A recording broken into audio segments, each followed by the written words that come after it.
Praise the Lord. நம் ரட்சகரும் மீட்பருமா இருக்கிற இயேசு கிறிஸ்துவின் ஜீவனுள்ள நாமத்துல இன்னைக்கு எங்க ரெண்டு பேருடைய திருமண நாள் 20 வருஷம் கடந்து போயிடுச்சு. இது 20வது வருஷம் முடியுது. என் தேவ பிள்ளைகளே, எங்களை இந்த 20 வருஷமா தேற்றினது இந்த ஜீவ புஸ்தகம். இந்த புஸ்தகத்துல பாருங்க, ரொம்ப ஃபேமஸான ஒரு அதிகாரம் இருக்குது சங்கீதத்துல. திருமணம் சொன்னாவே ரொம்ப ஃபேமஸ் இந்த அதிகாரம். ஒவ்வொரு மேரேஜுக்கும் ஒவ்வொரு திருமணத்துக்கும் இந்த 128வது சங்கீதத்தை வாசிக்காம விட மாட்டாங்க. நீங்க யாராவது திருமணம் ஆயிருக்கோங்க, இயேசுவை அறியாது இருக்கிறவங்களா இருந்தாலும் சரி, இதில் இருக்கிற ரகசியத்தை புரிஞ்சு கொள்ளுங்க. என் தேவ பிள்ளைகளே, உங்க குடும்பம், உங்க கணவன் மனைவி பிள்ளைங்களோடு கூட ஆசீர்வாதமா இருப்பீங்க. வாசிக்கிறேன் கேளுங்க. சங்கீதம் 128. கர்த்தருக்கு பயந்து அவர் வழிகளில் நடக்கிறவன் எவனோ அவன் பாக்கியவான் என்று சொல்லுகிறது. என் தேவ பிள்ளைகளே, வானத்தையும் பூமியும் சமுத்திரத்தையும் உண்டாக்கின சர்வ வல்லமுள்ள தேவனுடைய நம்பி இருக்கிறாங்களோ, யார் நம்பி இருக்கிறாங்களோ அவர்கள் பாக்கியவான்கள் என்று வேதம் சொல்கிறது. உன் கைகளின் பிரயாசத்தை நீ சாப்பிடுவாய், உனக்கு பாக்கியமும் நன்மையும் உண்டாயிருக்கும். நீ கஷ்டப்படுகிற வேர்வை சிந்துற உன்னுடைய வருமானத்தை திருப்தியா சாப்பிடுவேன். அநியாயமா வேற ஒருத்தருக்கு போகாது, அநியாயமான வீண் செலவு வராது. காரணம் வேதம் சொல்லுகிறது, உன் கையின் பிரயாசத்தை நீ சாப்பிடுவாய் என்று.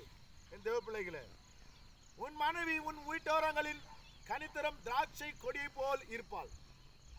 உன் பிள்ளைகள் உன் பந்தியை சுற்றிலும் ஒளிவ மர கன்றுகளை போல் இருப்பார்கள். அல்லேலூயா! என்ன ஒரு பாக்கியம் பாருங்க.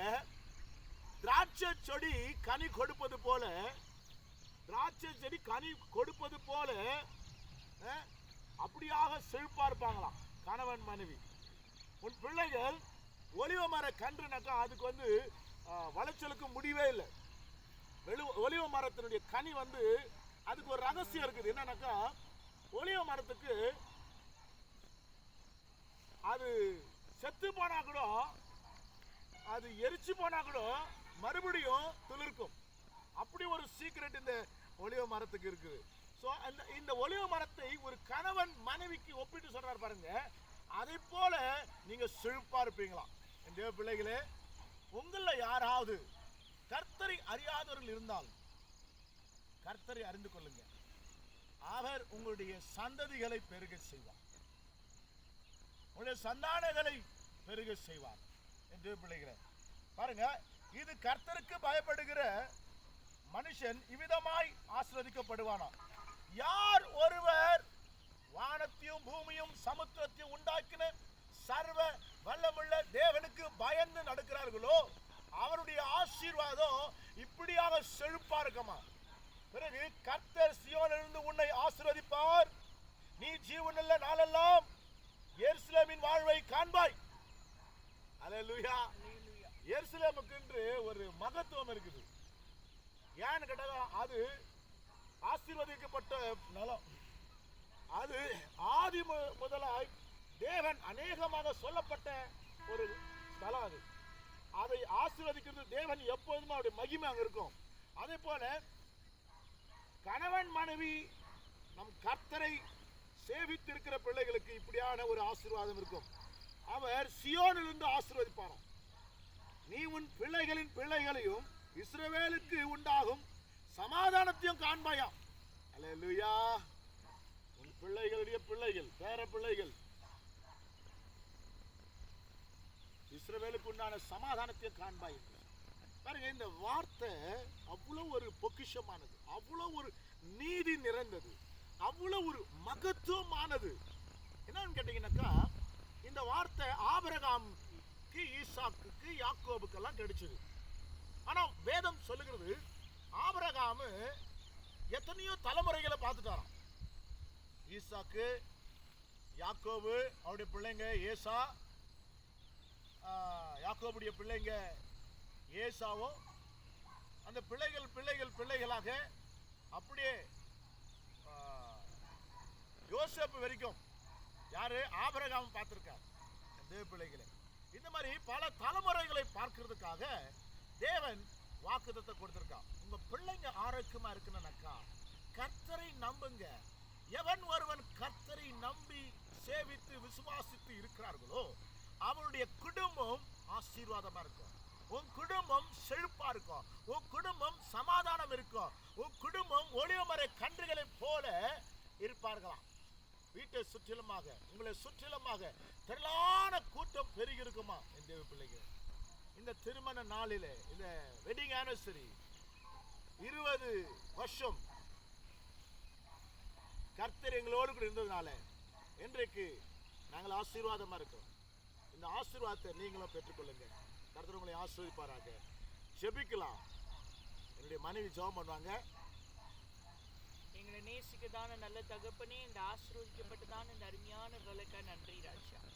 ஆண்டவரே, தள்ளப்பட்ட கல்லு மூளைக்கு தலைக்கல் ஆயிற்று, அது கர்த்தராலே ஆயிற்று என்று சொன்னவனமாய் ஆண்டவரே, நாங்கள் எங்களோட வாழ்க்கையில ஆண்டவரே எத்தனையோ சூழ்நிலைகளிலே தள்ளப்பட்டு போய் இருந்த நிலைமையிலே ஆண்டவரே எங்களை தூக்கி நிறுத்தி இன்றைக்கு கர்த்தாவே எங்களை ஒன்று சேர்த்து ஆண்டவரே உம்முடைய நாமத்தை மகிமைப்படுத்தும்படியாய் கர்த்தாவே இந்த 20 வருட காலமும் ஆண்டவரே நீர் எங்களோடு கூட உம்முடைய வலது கரத்தை பிடித்து, தாய் உன்னை மறந்தாலும் தந்தை உன்னை வெறுத்தாலும் நான் உன்னை மறப்பதில்லை வெறுப்பதில்லை என்று சொல்லி ஆண்டவரே அப்பா ஆண்டவரே ஏசாயா 49 நீங்க சொன்னீங்க, ஸ்திரீயானவள் கர்ப்பத்தின் பிள்ளைக்கு இறங்காமல் தன் பாலகனை மறப்பாளோ, அவள் மறந்தாலும் நான் உன்னை மறப்பதில்லை, உன்னை என் உள்ளங்கையில வரைஞ்சிருக்கிறேன், உன் மதில்கள் எப்பொழுது எனக்கு முன்பாக இருக்குது சொன்னீங்களே அப்பா.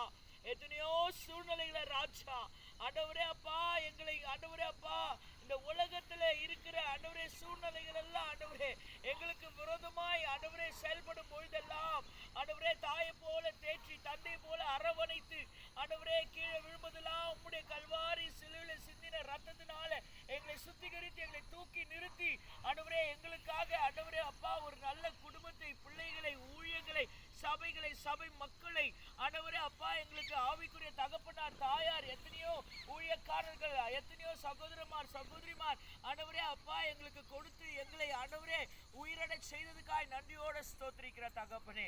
தகப்பனே அப்பா இன்றைக்கு சொன்ன வார்த்தை நிமித்தமாய் ஆண்டவரே சங்கீதம் 128 படி ஆண்டவரே கர்த்தருக்கு பயப்படுற மனுஷன் இவ்விதமாய் ஆசீர்வதிக்கப்படுவான். எவன் ஒருவன் கர்த்தருக்கு பயப்படுறானோ, எவன் ஒருவன் கர்த்தருக்கு கீழ்ப்படுகிறானோ, எவன் ஒருவன் கர்த்தருடைய கட்டளைகளுக்கும் கற்பனைகளுக்கும் கீழ்ப்படுகிறானோ அவனோட வாழ்க்கை செழிப்பாய் மாறும். செழிப்பானது காடாய் எண்ணப்படும் என்று சொன்ன வாக்குத்தத்தத்தின் நிமித்தமாய் எங்களோட வாழ்க்கையை நீர் ஒரு சாட்சியாய் வைத்தது போல இதை பார்க்கிறதை கேட்கிற ஒவ்வொரு சகோதரிமாருக்குள்ளும் கணவன் மனைவிக்குள்ள ஒருமனை பாட்டின் ஆவியை கொடுத்து ஆண்டவரே கணவனும் மனைவியும் எப்படி ஒரே சரீரமா இருக்கிறார்களோ அதே போல பிதாவோ கிறிஸ்துவோ ஆண்டவரே அப்பா குமாரனும் ஆண்டவரே அப்பா பரிசுத்த ஆவியானவரும் ஆண்டவரே இணைந்து இருக்கிறது போல எங்களோட வாழ்க்கை ஆண்டவரே உமக்குள்ள இணைந்து இருக்க எங்களுக்கு கிருபை செய்யராஜா. ஆண்டவரே உமக்கு கோடி கோடி நன்றி செலுத்துகிறோம். இதை கேட்டுக்கொண்டு இருக்கிற சகோதரிமார் குடும்பத்தையும் உங்க பிள்ளைகளையும் ஆண்டவரே அவர்கள் ஆண்டவரே கைது செய்கிற சகல பிரயாசங்களையும் 1000 மடங்கு ஆசீர்வதிப்பீராக.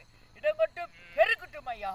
ஆண்டவரே அப்பா நீங்க சொன்னீங்களே அப்பா எங்க நாமத்தினால எதை கேட்டாலும் பெற்றுக்கொள்வேன் என்று சொல்லி இயேசுவின் நாமத்துல உன் உள்ளந்திரியங்களை ஆராய்ந்தறிகிற தேவன் நானே என்று சொன்னீங்க.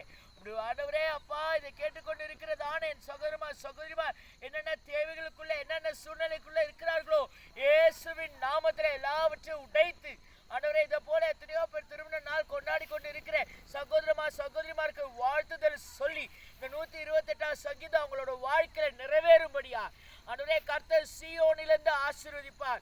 ஆண்டவரே அப்பா உம்முடைய பரலோக ராஜ்யத்துக்குரிய சகல ஆசீர்வாதங்களாலும் பொக்கிஷங்களால நிரப்பி ஆசீர்வதிப்பீராக. மனதார வாழ்த்தி ஆசீர்வதிக்கிறோம். இயேசு ரத்தத்தை ஒவ்வொரு ஜீவனுக்குள்ள தெளிக்கிறோம். இயேசுவின் மூலம் ஜெபிக்கிற நல்ல பிதாவே ஆமென் ஆமென். God bless you. கர்த்தர் உங்களை ஆசீர்வதிப்பார். திருமணம் ஆனவர்கள் கர்த்தரை அறியாதிருந்தால் அவரை அறிந்து கொள்ளுங்க. உங்களுடைய குடும்பத்தை ஆரோக்கியமாக வைத்துக் கொள்ளுங்க. பிரயோஜனமா இருந்தால் யாருக்காவது ஷேர் பண்ணுங்க. கர்த்தர் உங்களை ஆசீர்வதிப்பாராக. God bless you.